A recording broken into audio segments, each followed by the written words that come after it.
وہ کہتے ہیں کہ 72 حورے ان کو ورجن حورے یعنی کہ کنواری حورے ان کو شراب پلاتی ہیں. تو اور جو لڑکیاں ہیں ان کو کیا ہوتا ہے؟ لڑکیوں کو کیا ملتا ہے؟ جو لڑکیاں سباب کا کام کرتی ہیں ان کو کیا ملتا ہے؟ میں نے پوچھا ان سے کہ لڑکوں کو تو 72 ملتی ہیں تو لڑکیوں کو بھی 72 ملتے ہیں کیا؟ ارے نہیں مل سکتے نا، کیونکہ لڑکیاں چاہے کتنا بھی اچھا کام کر لیں، پہلی بات تو لڑکیوں میں روح نہیں ہوتی یعنی کہ آتما نہیں ہوتی بولتے یہ لوگ. اور عورت کتنا بھی اچھا کام کر لے، عورت کبھی جنت نہیں جا سکتی. ماں کے پیروں کے نیچے جنت ہے جو بولتے ہیں وہ بھی دگلی بات ہے، ان کی کوئی صحیح بات نہیں ہے. کوئی بھی انسان کو جنت میں جانے کے لیے 4 چیزوں کی ضرورت ہے کم از کم. ایک ہے ایمان، دوسرا اچھا اعمال، تیسرا ہے دعوت دینا، غیر مسلم کو اسلام کی طرف بلانا، اور چوتھا نمبر ہے لوگوں کو صبر کی طرف بلانا. اگر ان چاروں میں سے ایک بھی چیز کی کمی ہے تو سورہ العصر کے حساب سے آپ جنت میں نہیں جائیں گے.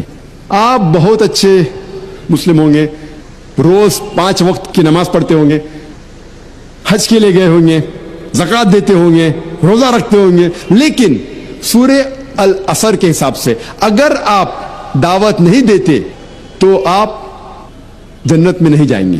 صرف دعوت دینا بھی کافی نہیں، چاروں چیز ضروری ہے: ایمان، عمل صالحات، وتواصوا بالحق اور وتواصوا بالصبر. ان چاروں میں سے ایک کی بھی کمی ہے تو سورہ العصر کے حساب سے آپ جنت میں نہیں جائیں گے. اگر آپ دعوت نہیں کریں گے اور اللہ سبحانہ و تعالیٰ آپ کو معاف کرنا چاہتا ہے اور جنت میں ڈالنا چاہتا ہے، وہ ایک الگ بات ہے. کیونکہ اللہ تعالیٰ فرماتے ہیں سورہ نساء میں سورہ نمبر 4 آیت نمبر 48 اور سورہ نساء سورہ نمبر 4 آیت نمبر 116 میں اللہ تعالیٰ فرماتے ہیں کہ اللہ سبحانہ و تعالیٰ چاہے تو کوئی بھی گناہ معاف کر سکتا ہے لیکن شرک کو کبھی بھی نہیں معاف کرے گا. تو شرک کے علاوہ اللہ سبحانہ و تعالیٰ کوئی بھی گناہ کو معاف کر سکتے ہیں اگر اللہ تعالیٰ چاہتا ہے تو اگر آپ دعوت نہیں دیں گے اور اللہ تعالیٰ آپ کو معاف کرنا چاہتا ہے اور جنت میں ڈالنا چاہتا ہے وہ ایک الگ بات ہے. لیکن عام طور پہ اگر آپ کو جنت میں جانا ہے تو چاروں چیز ضروری ہے: ایمان، عمل صالحات، وتواصوا بالحق، دعوت دینا، وتواصوا بالصبر، لوگوں کو سب کی طرف بلانا. اسی لیے آج کے حالات دیکھ کر میرے نظریے میں سب سے بڑا جہاد ہے کہ نفس کے خلاف شیطان جو بھڑکاتا ہے اور جو غیر مسلم کے ذہن میں جو اسلام کے متعلق غلط فہمیاں ہیں اسے دور کرنا ہمارا فرض ہے. وہ ایک بڑا جہاد ہے. اور ہم دیکھتے ہیں کہ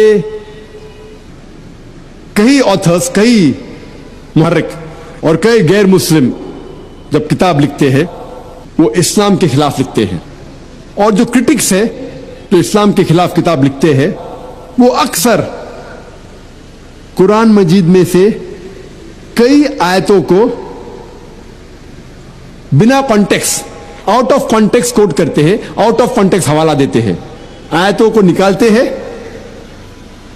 اور بنا پس منظر، آؤٹ آف کانٹیکس، بیچ میں سے نکال کے اس کا ترجمہ کرتے ہیں اور لوگ کو غلط فہمی کا شکار بناتے ہیں اور کہتے ہیں کہ قرآن میں لکھا ہوا ہے کہ جب بھی آپ کوئی کافر کو دیکھو، جب بھی کوئی غیر مسلم کو دیکھو تو اس کا قتل کرو. اور ایسے قرآن مجید کی آیتوں کو آؤٹ آف کانٹیکس اپنے حوالے سے باہر نکال کے اسے پیش کرتے ہیں.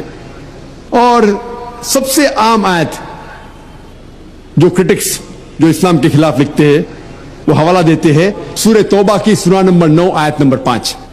اور آپ جانتے ہوں گے کہ ہندوستان کے سب سے مشہور جو کرٹک ہے اسلام کے خلاف وہ ارون شوری، جو پہلے لاسٹ حکومت میں وہ منسٹر تھے، وہ لکھتے ہیں اپنی کتاب میں ورلڈ آف فتواز، فتوا کی دنیا، ان کی کتاب کا نام ہے ورلڈ آف فتواز، فتوا کی دنیا. اس میں لکھتے ہیں اور کوٹ کرتے ہیں قرآن مجید کی آیت کو سورہ توبہ سورہ نمبر 9 آیت نمبر 5، اور لکھتے ہیں کہ اللہ فرماتے ہیں قرآن میں کہ جب بھی آپ کوئی کافر کو پائیں گے اس کا قتل کرو. اور کافر کے معنی ان کے حساب سے ہندو، کہ جب بھی آپ کوئی کافر کو دیکھیں گے, کافر کو پائیں گے, ہندو کو پائیں گے, اس کا قتل کرو. اور جب ہم قرآن مجید کھولتے ہیں, سورہ توبہ سورہ نمبر 9 آیت نمبر 5 کی آیت کو پڑھتے ہیں, اس کا ترجمہ پڑھتے ہیں, تو بالکل صحیح ہے. اس آیت میں یہ لکھا ہوا ہے کہ جب بھی آپ مشرک کو پائیں گے اس کا قتل کرو. لیکن یہ آؤٹ آف کانٹیکسٹ ہے. آؤٹ آف کانٹیکسٹ مطلب بیچ میں سے اٹھا کے اس کا ترجمہ کیا گیا ہے. اس طریقے سے آپ قرآن پڑھیں گے, قرآن میں لکھا ہوا ہے کہ نماز مت پڑھو. سورہ نساء سورہ نمبر 4 آیت نمبر 43 میں لکھا ہوا ہے کہ نماز مت پڑھو. پوری آیت ہے کہ نشے کی حالت میں نماز مت پڑھو. قرآن میں لکھا ہوا ہے کہ عیسیٰ علیہ السلام خدا ہے. سورہ مائدہ سورہ نمبر 5 آیت نمبر 72. پوری آیت ہے کہ وہ لوگ کفر کر رہے ہیں جو لوگ کہتے ہیں کہ عیسیٰ علیہ السلام خدا ہے, لیکن قرآن میں تو لکھا ہے عیسیٰ علیہ السلام خدا ہے. تو قرآن کی آیت کو بیچ میں سے اٹھا کے ترجمہ کریں گے تو ترجمہ تو صحیح ہے لیکن آؤٹ آف کانٹیکسٹ ہے.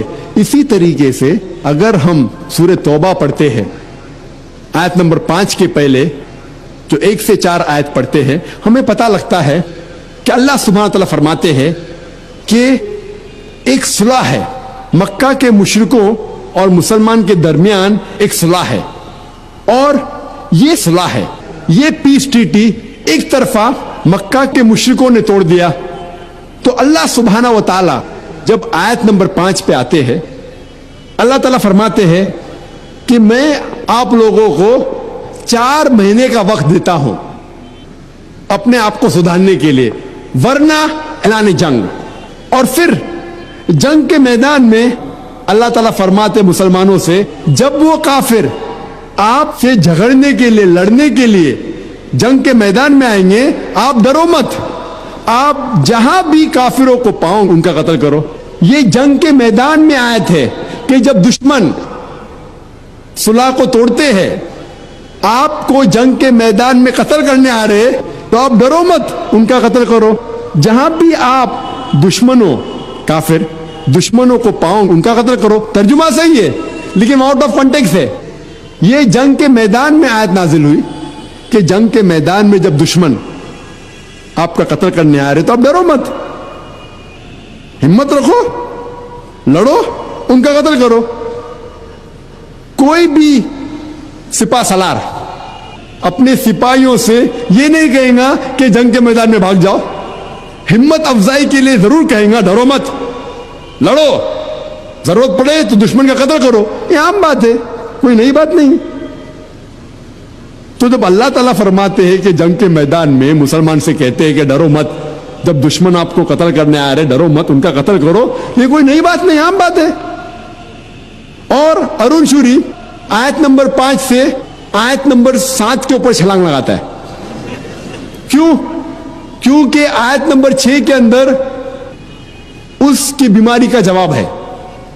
آیت نمبر 6 میں فوراً آیت نمبر 5 کے بعد جب اللہ تعالیٰ فرماتے کہ جب بھی آپ کافر کو پاؤں میدان جنگ میں ان کا قتل کرو, اس کے فوراً بعد سورہ توبہ سورہ نمبر 9 آیت نمبر 6 میں اللہ تعالیٰ فرماتے لیکن اگر کوئی کافر آپ سے صلح چاہتا ہے, اگر کوئی دشمن جنگ کے میدان میں آپ سے صلح چاہتا ہے, اللہ تعالیٰ نہیں کہتے کہ اسے جانے دو. اللہ تعالیٰ فرماتے ہیں کہ اس کو حفاظت کے ساتھ ایک محفوظ جگہ پہ چھوڑو. اللہ تعالیٰ یہ نہیں کہتے کہ جان دو. آج کے دن سب سے دیالو سپاہ سالار یہی کہیں گا اپنے سپاہیوں سے کہ دشمن اگر چاہتا ہے امن تو چھوڑ دو. اللہ تعالیٰ یہ فرماتا ہے کہ دشمن امن چاہتا ہے چھوڑو مت, حفاظت کے ساتھ اسے محفوظ جگہ پر پہنچاؤ. آج کے دن کوئی بھی سب سے دیالو سپاہ سالار یہ نہیں کہے گا کہ اسے حفاظت کے ساتھ محفوظ جگہ پر اس کو پہنچاؤ. اور جب بھی آپ قرآن مجید میں آیت پائیں گے قتل کے بارے میں یا جنگ کے میدان میں بھی, اس کے فوراً بعد اکثر آپ یہ پائیں گے کہ صلح بہتر ہے, امن بہتر ہے. اور ہر وقت جب بھی قتل کی آیت آئیں گی اس کے فوراً بعد 1 یا 2 آیت بعد اللہ تعالیٰ فرماتے ہیں کہ اگر امن ہے تو وہ بہتر ہے. اور جب میں گلبرگہ میں تھا پچھلے ہفتے اتوار کو,